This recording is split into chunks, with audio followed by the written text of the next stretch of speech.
Assalamualaikum warahmatullahi wabarakatuh.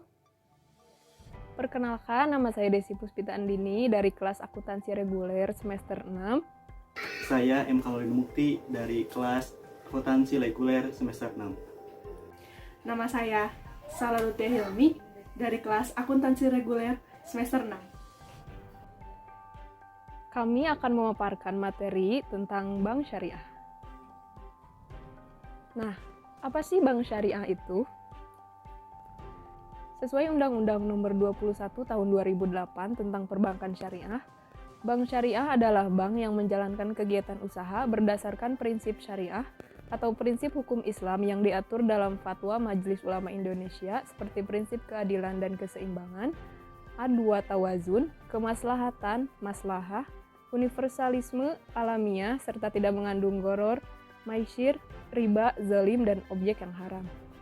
Selain itu, Undang-Undang Perbankan Syariah juga mengamanahkan bank syariah untuk menjalankan fungsi sosial dengan menjalankan fungsi seperti lembaga Baitul Mal, yaitu menerima dana yang berasal dari zakat, infak, sedekah, hibah atau dana sosial lainnya dan menyalurkannya kepada pengelola wakaf, nazir sesuai kehendak pemberi wakaf atau wakif.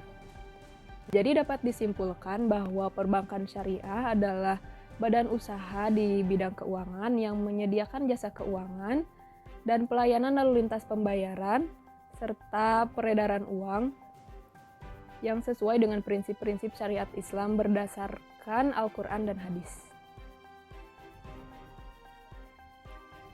Selanjutnya adalah tujuan dan fungsi perbankan syariah. Perbankan syariah dalam melakukan kegiatan usahanya berasaskan pada prinsip syariah, demokrasi ekonomi, dan prinsip kehati-hatian. Perbankan syariah bertujuan menunjang pelaksanaan pembangunan nasional dalam rangka meningkatkan keadilan, kebersamaan, dan pemerataan kesejahteraan rakyat. Sedangkan fungsi dari perbankan syariah yaitu yang pertama, bank syariah dan unit usaha syariah wajib menjalankan fungsi menghimpun dan menyalurkan dana masyarakat. Yang kedua, bank syariah dan unit usaha syariah dapat menjalankan fungsi sosial dalam bentuk lembaga Baitul Mal, yaitu menerima dana yang berasal dari zakat, infak, sedekah, hibah atau dana sosial lainnya, dan menyalurkannya kepada organisasi pengelola zakat. Yang ketiga, bank syariah dan unit usaha syariah dapat menghimpun dana sosial yang berasal dari wakaf, uang, dan menyalurkannya kepada pengelola wakaf atau yang disebut nazir sesuai dengan kehendak pemberi wakaf atau wakif. Dan yang terakhir, pelaksanaan fungsi sosial sebagaimana dimaksudkan pada ayat 2 dan ayat 3 sesuai dengan ketentuan peraturan perundang-undangan. Untuk selanjutnya, perkembangan perbankan syariah di Indonesia. Mengutip laman Otoritas Jasa Keuangan, inisiatif pendirian Bank Islam Indonesia dimulai pada tahun 1980 melalui diskusi-diskusi bertemakan Bank Islam sebagai pilar ekonomi Islam. Sebagai uji coba, gagasan perbankan Islam dipraktikkan dalam skala yang relatif terbatas. Di antaranya di Bandung, Bait At-Tamwil Salman ITB, dan di Jakarta, Koperasi Ridho Gusti. Tahun 1990, Majelis Ulama Indonesia membentuk kelompok kerja untuk mendirikan Bank Islam di Indonesia pada tanggal 18 sampai 20 Agustus 1990. MUI menyelenggarakan Loka Karya Bunga Bank dan Perbankan di Cisarua, Bogor, Jawa Barat. Nah, hasil Loka Karya tersebut kemudian dibahas lebih mendalam pada Musyawarah Nasional 4 MUI di Jakarta 22 sampai 25 Agustus 1990 yang menghasilkan amanat bagi pembentuk kelompok kerja pendirian Bank Islam di Indonesia. Kelompok kerja disebut tim perbankan MUI dengan diberi tugas untuk melakukan pendekatan dan konsultasi dengan semua pihak yang terkait. Nah, Bank Muamalat adalah bank syariah pertama di Indonesia. Sebagai hasil kerja tim perbankan MUI tersebut adalah berdirinya bank syariah pertama di Indonesia, yaitu PT Bank Muamalat Indonesia atau BNI. Yang sesuai akte pendiriannya berdiri pada tanggal 1 November 1991. Sejak tanggal 1 Mei 1992, Bank Muamalat resmi beroperasi dengan modal awal sebesar Rp106.126.382. Pada awal masa operasinya, keberadaan bank syariah belum mendapat perhatian optimal dalam tatanan sektor perbankan nasional. Landasan hukum operasi bank yang menggunakan sistem syariah saat itu hanya diakomodir dalam salah satu ayat tentang bank dengan sistem bagi hasil pada Undang-Undang Nomor 7 Tahun 1992. Sayangnya, tanpa rincian landasan hukum syariah serta jenis-jenis usaha yang diperbolehkan. Nah, pada tahun 1998, pemerintah dan DPR melakukan penyempurnaan Undang-Undang Nomor 7 Tahun 1992 tersebut menjadi Undang-Undang Nomor 10 Tahun 1998, di mana secara tegas menjelaskan bahwa ada dua sistem dalam perbankan di tanah air, dual banking system, yaitu sistem perbankan konvensional dan sistem perbankan syariah. Peluang ini disambut hangat masyarakat perbankan, ditandai dengan berdirinya beberapa bank Islam lain, yakni Bank IFI, Bank Syariah Mandiri, Bank Niaga, Bank BTN, Bank Mega, dan Bank BRI, Bank Bukopin, BPD Jabar, dan BPD Aceh, dan lain-lain.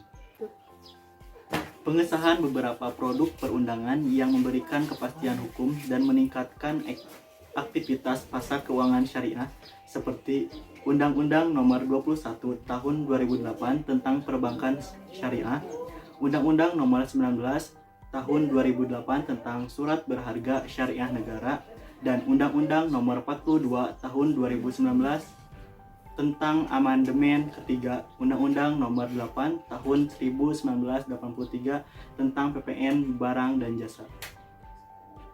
Bank syariah kian menjamur. Sistem keuangan syariah menjadi salah satu sistem terbaik dan terlengkap yang diakui secara internasional.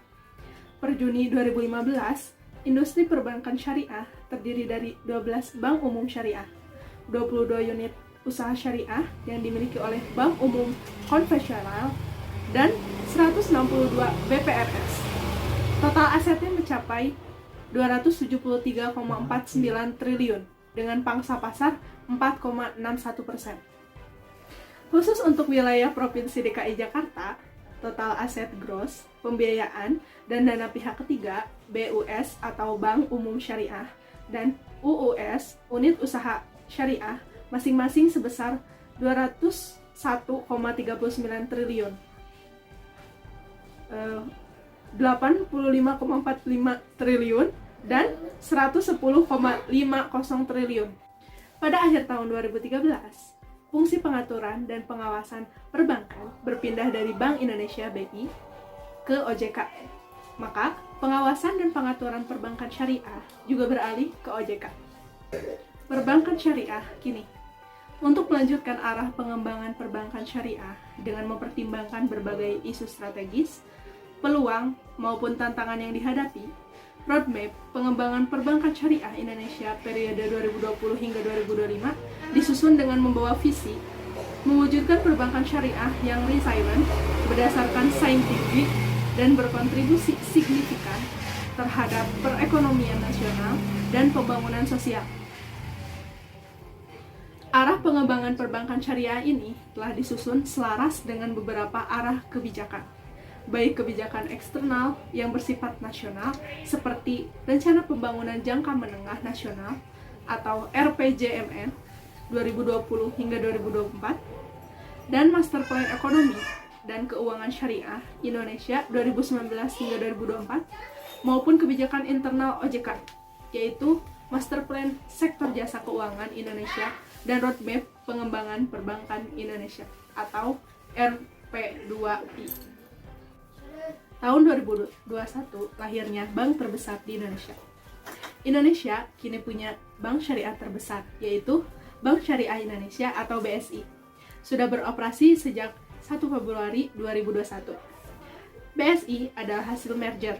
Merger sendiri artinya proses penggabungan antara dua perusahaan atau lebih menjadi satu perusahaan saja, di mana perusahaan tersebut mengambil dengan cara menyatukan saham berupa aset maupun non-aset.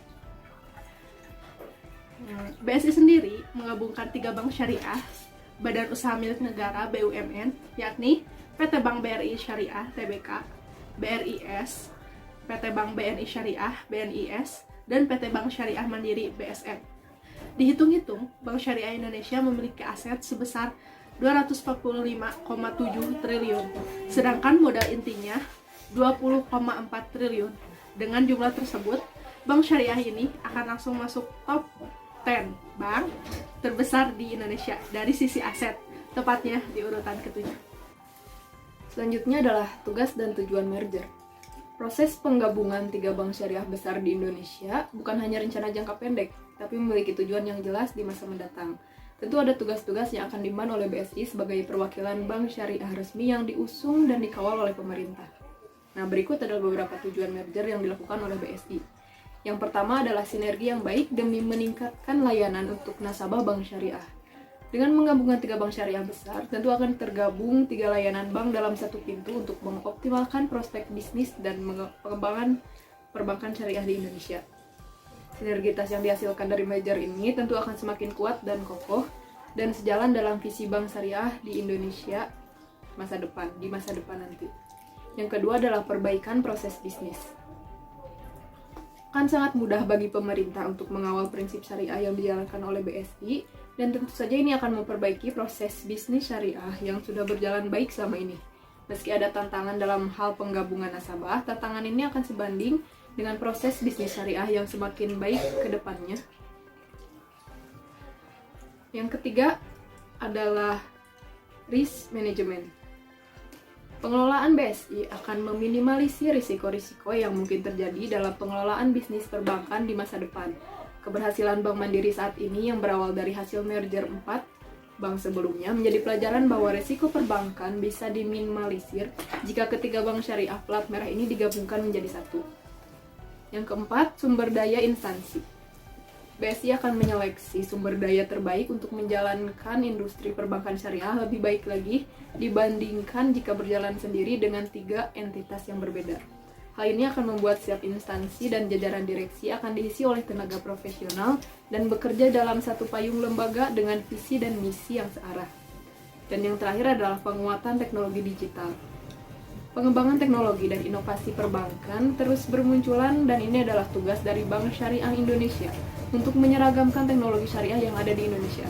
Harapannya, teknologi digital yang diusung oleh BSI dapat menjadi tolok ukur untuk sistem teknologi informasi berbasis syariah dalam skala nasional. Dari segi teknologi, BSI membuat website serta aplikasi Bank Syariah Indonesia Mobile berbasis online yang memudahkan masyarakat dalam mengakses. Yang selanjutnya, tantangan Bank Syariah Indonesia. Yang pertama, disrupsi teknologi. Disrupsi teknologi menjadi tantangan tersendiri bagi BSI, mengingat cepatnya perubahan di bidang teknologi informasi dan dunia digital. BSI terus berupaya agar mampu berinovasi dalam menghadapi persaingan perbankan dalam bidang digital banking. Yang kedua, sumber daya manusia.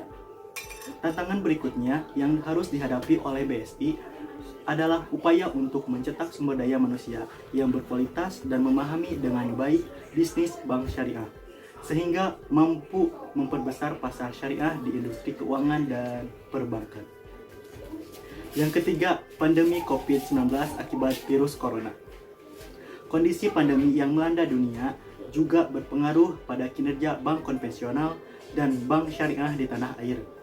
Hal ini membuat BSI yang baru berdiri di tengah kondisi pandemi harus melakukan restrukturisasi pembiayaan hingga 3 tahun ke depan. Diharapkan pertumbuhan bisnis bank syariah meningkat sekitar 5% sampai 6% per tahun. Namun, BSI optimis karena banyak investor syariah yang melirik BSI sebagai ladang investasi di kala pandemi. Berikut ini merupakan daftar bank syariah di Indonesia. Yang pertama, Bank Syariah Indonesia. Yang kedua, Bank BCA Syariah. Yang ketiga, Bank Muamalat Indonesia. Yang keempat, Bank Jabar Banten Syariah. Yang kelima, Bank Maybank Syariah Indonesia. Yang keenam, Bank Panin Syariah. Yang ketujuh, Bank Syariah Bukopin. Yang kedelapan, Bank Mega Syariah. Yang ke-9, Bank Victoria Syariah. Yang ke-10, Bank BTPN Syariah. Ke-11, Bank BJB Syariah. 12, Bank BTN Syariah. 13, Bank Sinarmas Syariah. Yang ke-14, Bank Aceh Syariah. 15, Bank Jateng Syariah. 16, Bank Kaltim Syariah. Yang ke-17, Bank Bumi Putra Syariah. Kesimpulannya, Bank Syariah Indonesia harus menjadi pionir terdepan dalam menerapkan prinsip-prinsip syariah dalam memobilisasi investasi keuangan, serta berkontribusi membangun bangsa Indonesia yang mayoritas berpenduduk Muslim. Dalam hal ini, bank syariah melakukannya tidak dengan prinsip bunga atau riba, melainkan dengan prinsip-prinsip yang sesuai dengan syariat Islam, terutama mudharabah atau bagi hasil dan wadiah atau titipan. Sistem ekonomi syariah merupakan suatu kekuatan ekonomi potensial di mana umat Islam sebagai mayoritas penduduk Indonesia yang ingin meminimalisir terjadinya riba dan hal itu berhasil difasilitasi oleh pemerintah. Memerger bank-bank syariah milik BUMN menjadi satu juga dengan harapan agar bank syariah Indonesia menjadi kuat dan efisien, ditambah lagi dalam menghadapi integrasi masyarakat ekonomi syariah ASEAN atau MEA. Terima kasih, sekian materi yang kami sampaikan. Mohon maaf atas segala kekurangan. Wabillahi taufiq wal hidayah. Wassalamualaikum warahmatullahi wabarakatuh.